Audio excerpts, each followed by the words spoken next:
Welcome to Kettering Health Network's Nutrition Briefs. I am Jane Key, Registered Dietitian Nutritionist for the network. Good morning. Welcome to Kettering Health Network's Community and Corporate Outreach Nutrition Briefs. I am Jane Key, Registered Dietitian with the network. Today we're going to have a short talk about buying organic, to buy organic or not to buy organic. So organic really comes down to a personal choice, mainly because organic produce is more expensive, and so sometimes it doesn't fit into everybody's budget.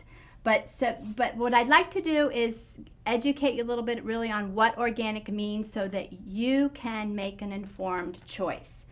So what does organic mean? The term organic is set by the government, and it means that produce is grown without conventional herbicides, pesticides, fertilizers, hormones, or antibiotics.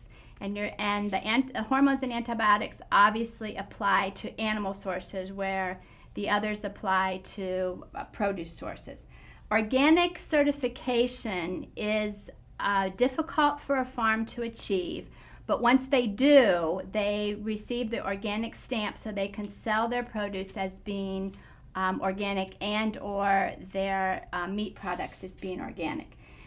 The farms will advertise themselves as organic, and the biggest concern with this is that some smaller farmers, local farmers, will use organic means to grow their produce, but just will not go through the certification process and or don't want to pay the price to get the organic stamp. So it's very possible that if you're buying local seasonal produce, that it might be produced by organic means. So it's important to connect with your farmer, ask how they grow or produce their animals, and then you can make the decision whether you want to go with just organic or local seasonal. Works just as well in many situations.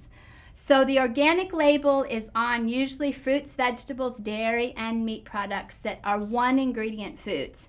So something that's 100% organic will carry that emblem, assuming that the farm meets the practices.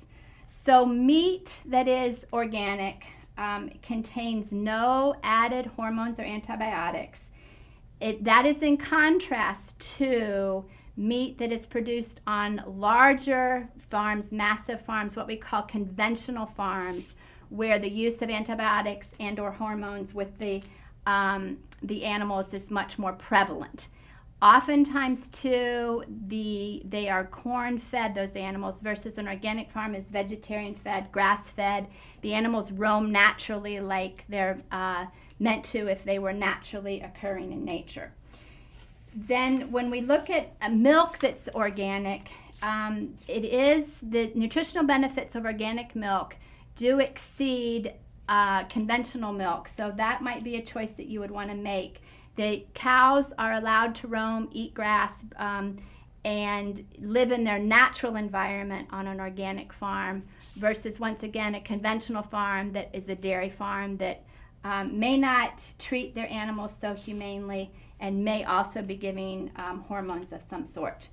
When we get to produce, there is the Environmental Working Group, which you can access this online to get an idea of what vegetables are produced that maybe you would want to put a priority on buying organic, and which ones maybe you could buy conventionally produced vegetables, because the pesticide residual in some of them is not as great. So we have the Dirty Dozen and the Clean 15, which I'm going to give you some examples of those so that you can decide which way that you really want to go. It is a decision, because even though organic produce doesn't have conventional herbicides and fertilizers and pesticides, there is natural fertilizers that are used on these foods too. So we want to be aware of that.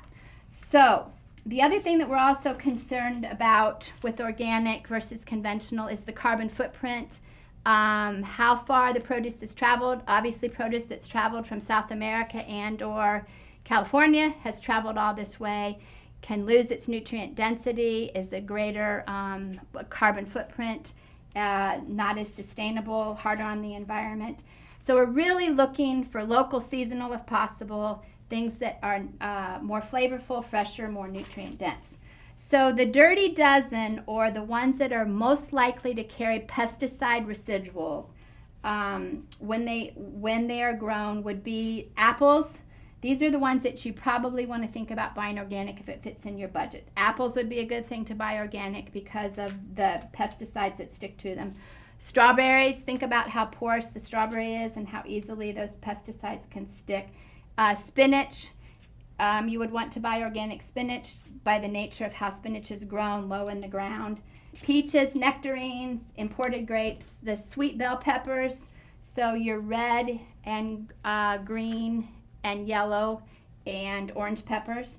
Potatoes are one that you would want to think. Blueberries would be a good idea to buy organic if you can. Lettuce, and then your collard greens or kale greens, because the pesticides can stick in those nooks and crannies and penetrate the ground. Off-season buying vegetables, think about, right now it's easy during the warmer months to buy local seasonal produced organic if you like.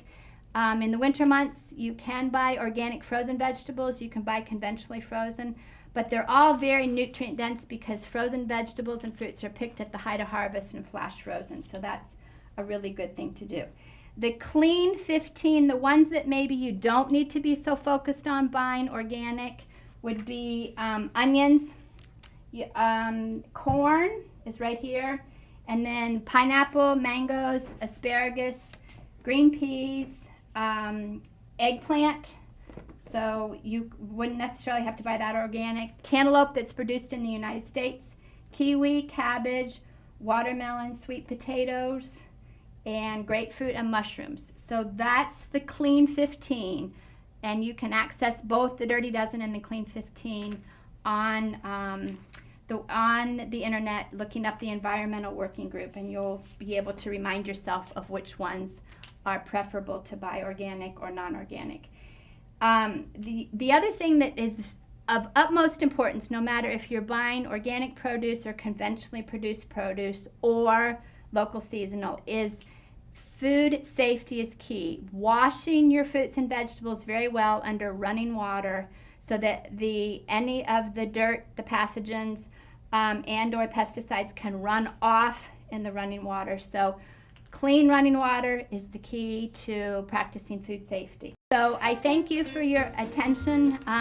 Should you want additional information about Kettering Health Network's community and corporate outreach programs, feel free to access the website that'll come up after this presentation, and have a nice day.